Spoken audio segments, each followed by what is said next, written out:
stable isotopes shift in a landscape at 100 kilometers, 300 kilometers. That's not a resolution that is going to solve everybody's problems.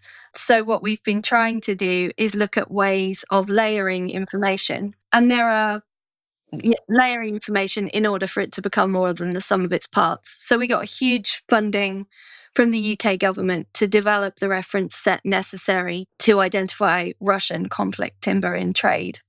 And for all of those samples, all the samples that we sent to the lab, we ran them for stable isotope ratio analysis, but we also ran them for trace element analysis.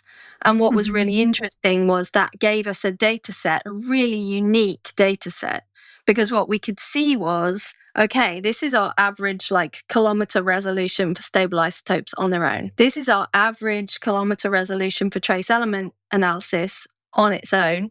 And this is what happens when you combine them in the model. So you're giving more and more and more information about each point where you have a ground truth sample to train these AI models.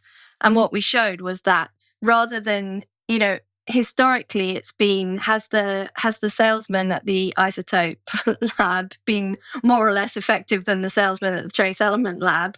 That's how companies will choose one or the other. But what we're showing is that actually, if you combine information, then you get a much more granular, dynamically more granular result, a tighter kilometer resolution to the location of harvest.